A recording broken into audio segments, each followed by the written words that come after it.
안녕하세요. 네, 반갑습니다. 다시 한번 이렇게 작년 성경 통독 강의로 함께 만나 뵙게 돼서 반갑습니다. 이사야 굉장히 길었죠? 네, 그래도 끝까지 포기하지 않고 또 이사야 말씀을 잘 읽어주셔서 감사합니다. 네, 또그 대선지서인 이사야서 굉장히 많은 장을 포함하고 있는데요. 그것을 잘 넘어서 이렇게 또 네, 예레미야까지 오신 여러분들을 축복합니다. 네, 앞으로도 계속 성경 통독 끝까지 빠지지 않고 꾸준하게 하나님의 말씀을 가까이 할 수 있는 여러분 되시기를 바랍니다. 그럼 오늘 함께 저와 이제 이번 주에 예레미야서를 읽게 될 텐데요. 함께 예레미야를 함께 먼저 개관하는 시간을 가지도록 하겠습니다. 먼저 예레미야를 한번 저와 같이 보시고 그다음에 성경 통독을 해 나가시면은 전체적인 그림을 잡기에 더 쉬울 거라고 생각합니다.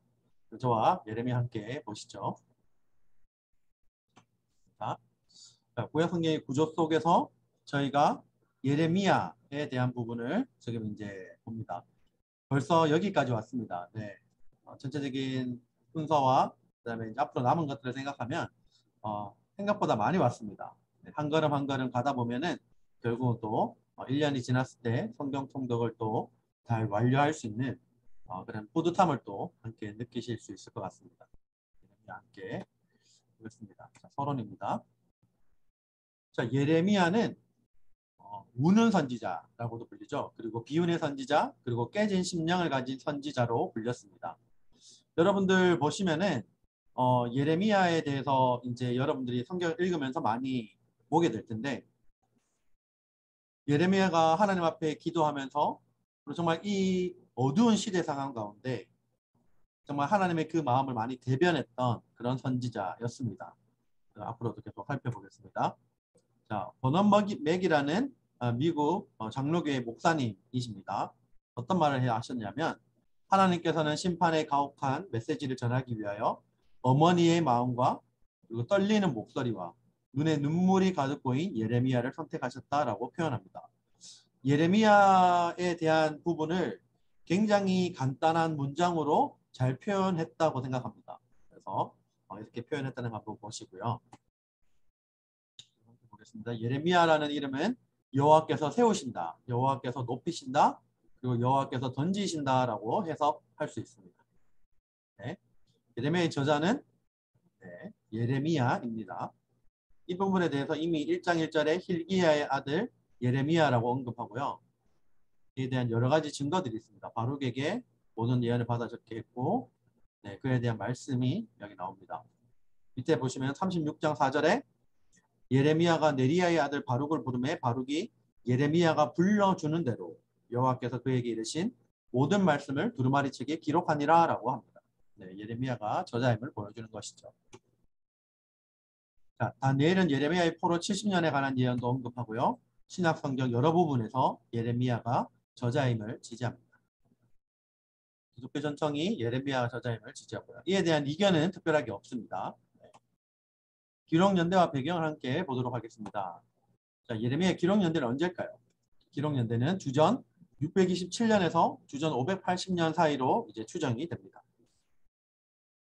예레미야는 요시야 왕의 통치 13년 즉 주전 627년에 부르심을 받았죠.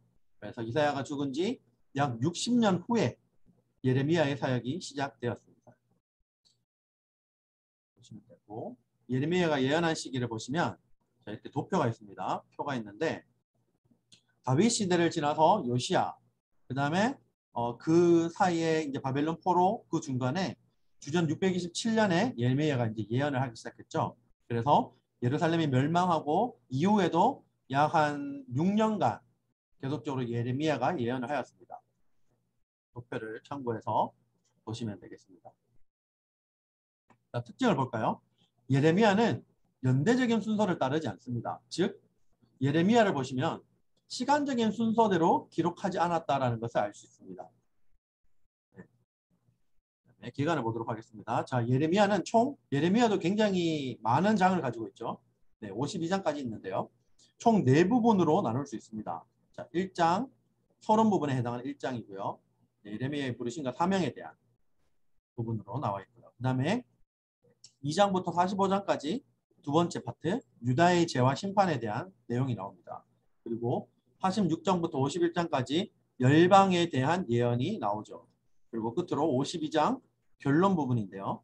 예루살렘의 멸망에 대한 부분이 나옵니다. 네, 이렇게 총 4부분으로 나눌 수 있다는 것을 기억해 주시면 되겠습니다. 자, 서론 부분 볼까요? 예레미야를 이제 부르시는 장면이 나오죠. 부르심과 사명.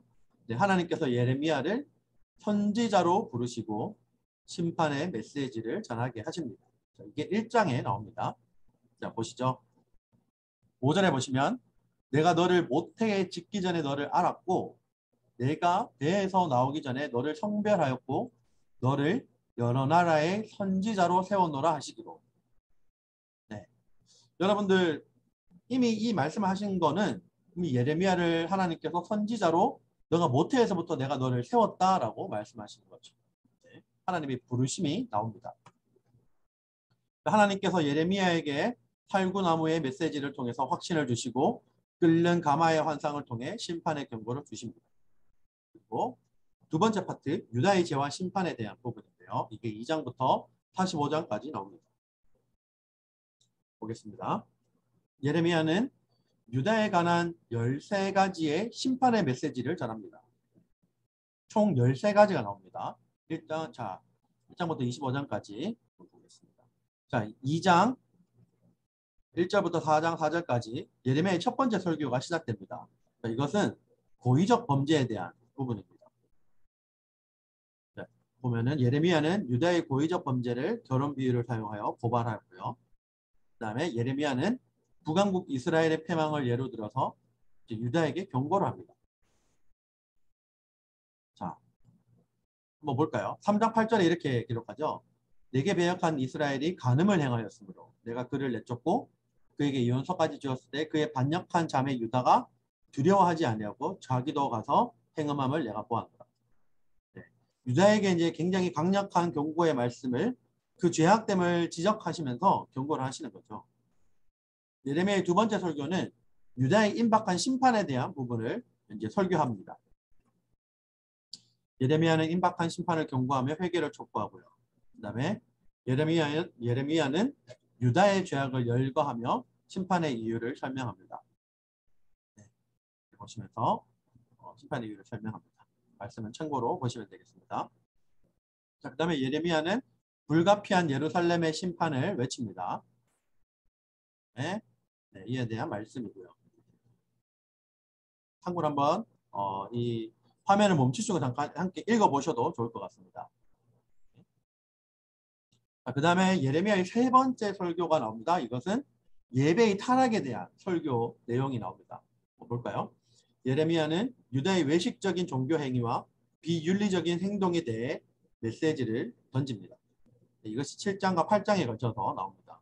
그리고 예레미야는 안타까운 심정을 갖고 백성의 부르짖는 소리에 귀를 기울여 달라고 간청합니다. 아까 버넌 맥이라는 목사님께서 어머니의 마음으로 예레미야가 그렇게 외쳤다라고 했죠. 예레미야는 이렇게 어머니의 마음으로 이스라엘 백성들을 위해서 이렇게 간청하는 부분들이 많이 나옵니다. 네, 이에 대한 내용이 나오고요. 자, 이 부분을 통해서 우리가 다른 사람의 환난과 죄에 대해서 긍휼함과 애통하는 마음을 가져야 되죠. 다른 사람이 죄를 지었을 때, 환난에 대했을 때 우리가 거기에 대해서 긍휼함을 가지고 하나님 마음으로 그들을 또 대할 수 있고 또 그들이 회개할 수 있도록 또 우리가 하나님 앞에 그들의 또 잘못된 부분들을 지적할 수도 있어야 되겠죠. 자, 예레미야는 사랑과 공의를 베푸시는 참 하나님이신 여호와의 성품과 우상의 헛됨을 드러내며 여호와께 기도를 드립니다. 자, 이에 대한 말씀이 나오고요. 자, 예레미야 이제 네 번째 설교입니다. 하나님과 맺은 언약을 위반한 유다에 대한 내용이 나옵니다. 자, 예레미야는 하나님의 언약을 위반한 유다에게 피할 수 없는 재앙을 선포하죠. 그리고 예레미야는 반대에 부딪히고 하나님께 불평을 합니다. 이에 대한 말씀입니다. 네. 하나님께서 예레미야의 질문에 응답을 하시고 이에 대해서 이렇게 응답을 하십니다. 말씀을 보시면 되겠습니다. 자, 여러분들 이 말씀을 읽으실 때 보시면 이를 통해서 우리가 또 받을 수 있는 교훈은 좌절과 불평과 원망이 생길 때 분노하거나 속을 끓거나 사람에게 쏟지 말고 하나님께 우리가 토로해야 합니다. 왜냐하면 이 모든 문제 해결책이 바로 하나님께 달려 있음을 우리가 인정할 필요가 있다는 것이죠. 그래서 하나님께서 모든 것을 받으실 수 있고 하나님께서 모든 부분들을 적절하게 처리하신다라는 것을 우리가 기억하고 우리가 하나님께 달려가야 할 줄로 믿습니다. 자, 예레미야의 5번째 설교를 볼까요? 네, 교만의 결과에 대해서 설교를 합니다. 하나님께서 예레미야에게 렛띠를 통해 유다의 교만과 그에 따른 보응을 보여주십니다. 하나님께서 예레미야에게 포도주 가죽 부대의 상징을 통해 백성의 오만한 삶의 방식을 책망하시고요. 네, 이에 대한 말씀이 나옵니다. 예레미야 6번째 설교에 대한 부분이 나옵니다. 보시면 심각한 기근과 중보 기도에 대한 내용이 나옵니다. 네, 하나님께서 유다에게 가뭄으로 재앙을 내리시고 예레미야는 중보 기도를 하죠. 그리고 예레미야는 불평을 하고 하나님은 그런 불평하는 예레미야를 위로하십니다. 네, 이에 대한 말씀이고요. 그리고 예레미야의 7번째 설교, 예레미야에게 금지된 결혼에 대한 내용이 나옵니다. 하나님께서 유다에게 결혼과 함께 여러 가지 하지 말아야 될 사항들을 알려주시죠. 금기사항을 알려주십니다. 네, 보시면 너는 이 땅에서 아내를 맞이하지 말며 자녀를 두지 말지니라 라고 합니다. 그리고 하나님께서 유다의 불순종 때문에 그들을 심판하시나 회복의 약속을 주시죠. 유다의 제약이 열거되고 예레미야는 하나님께 간구합니다. 네, 이에 대한 말씀입니다. 한번 볼까요? 함께 읽어볼까요? 네, 여러분들 같이 읽으신다고 생각하고 함께 읽도록 하겠습니다. 시작.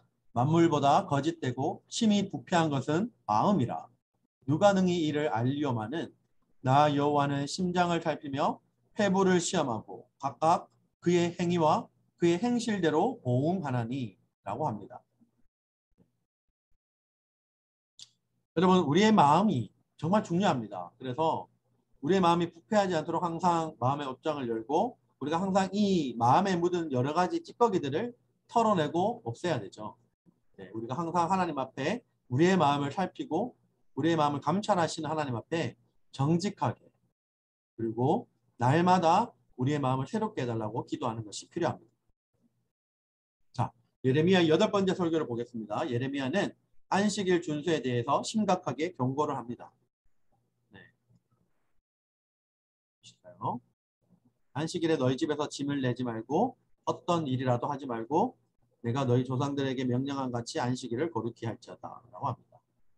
자, 예레미야의 9번째 설교가 나오는데요. 바로 토기장이 집의 표징입니다. 예레미야는 토기를 만드는 작업과 토기를 깨는 것을 통해 백성에게 하나님의 주권적인 통치를 입증하죠. 이게 18장에 나옵니다.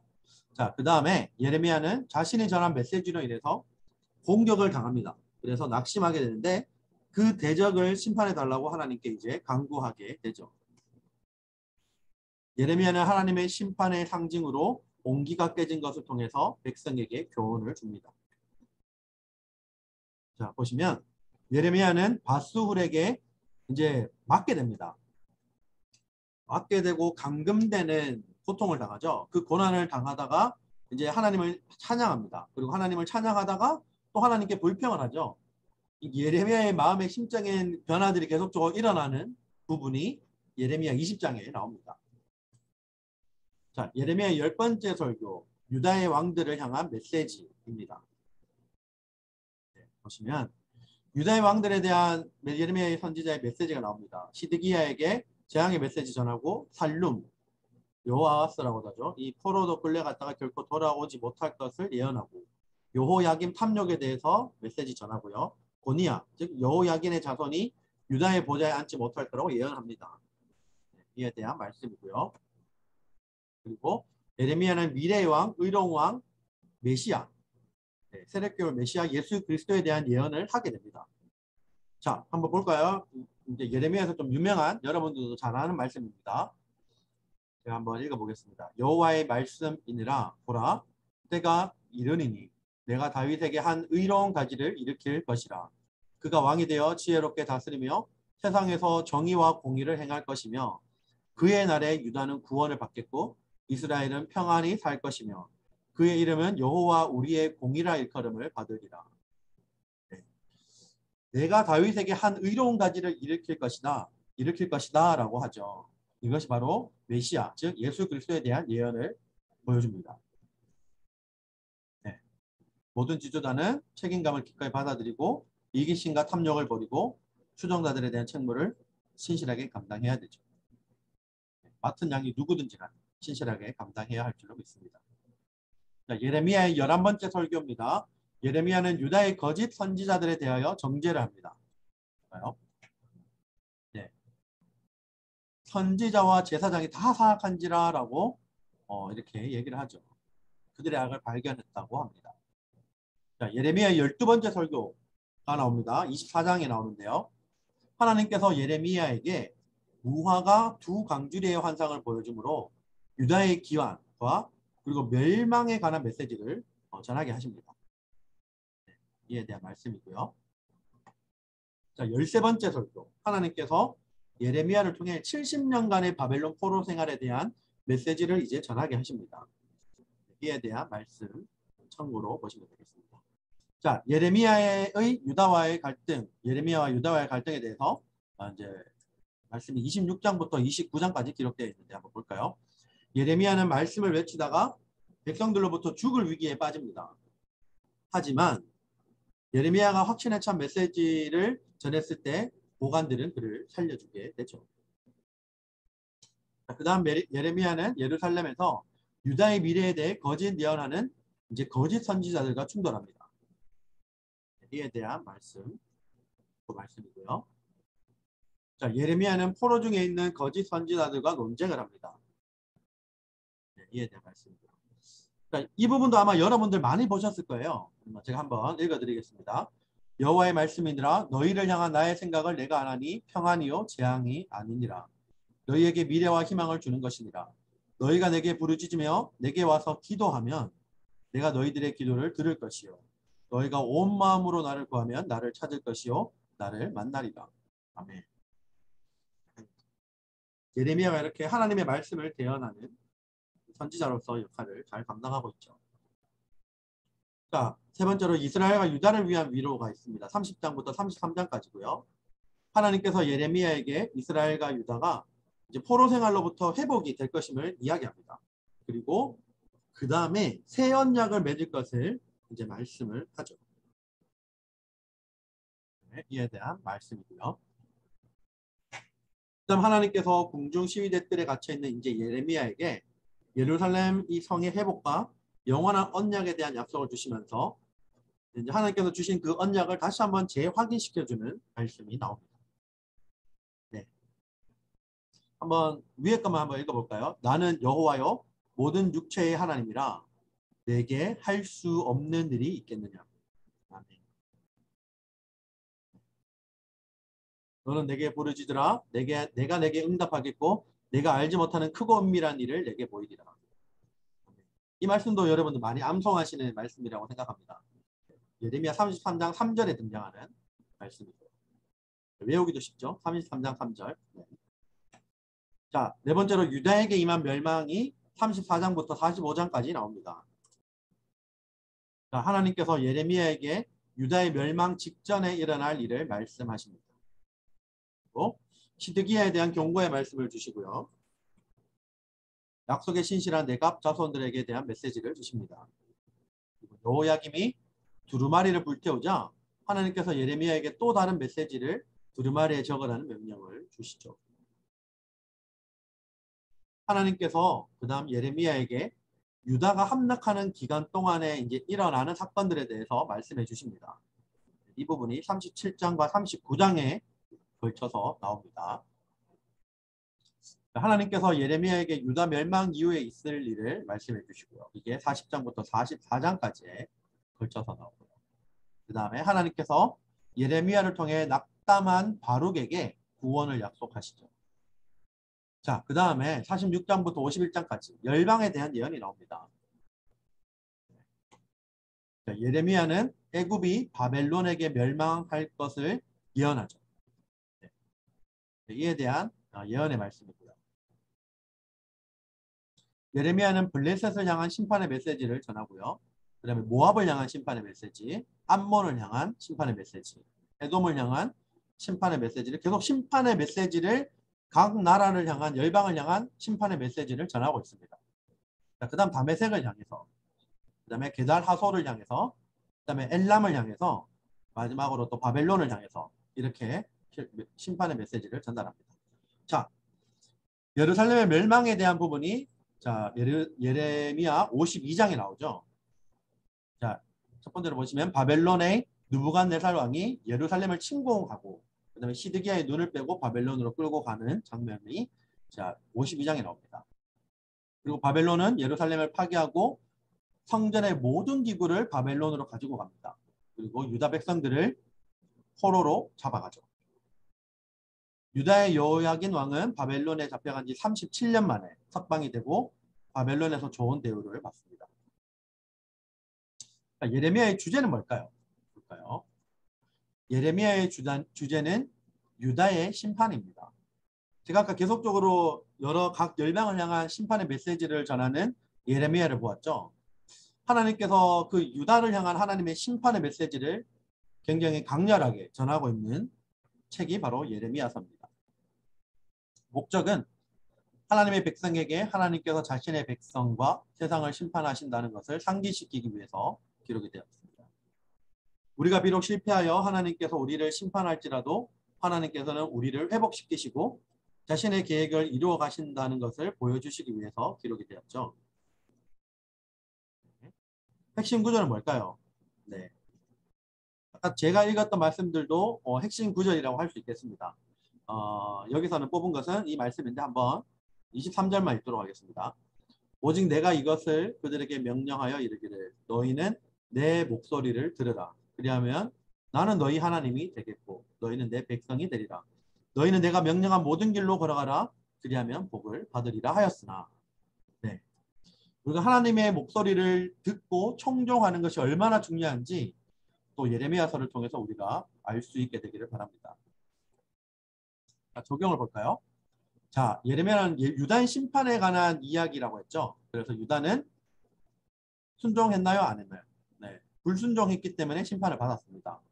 그들의 잘못된 습관, 그리고 잘못된 행동들을 끝까지 포기하지 않았죠.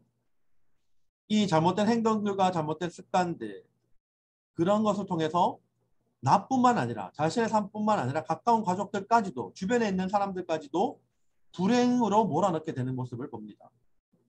우리가 하나님 말씀을 통해서 주변 사람들의 조언을 통해서 내가 그만둬야 되는 행동, 내가 멈춰야 되는 행동, 내가 여기서 당장 그만둬야 할, 내가 포기해야 할 행동과 습관은 무엇인지 한번 생각해 보시면 좋겠습니다. 자, 여기까지 예레미야를 함께 다 살펴보았습니다. 지금까지 또 여러분들 긴 강의를 또 들어주셔서 감사하고요. 예레미야서 이번 주에 시작되는데 끝까지 포기하지 않고 또 예레미야를 통해 주시는 나에게 주시는 하나님의 은혜 그리고 말씀을 잘 받아 누리는 우리 모든 성도님들 되시기를 축복합니다. 그러면 저는 또 다음 작년 성경 통독 강의로 찾아뵙겠습니다. 네, 감사합니다.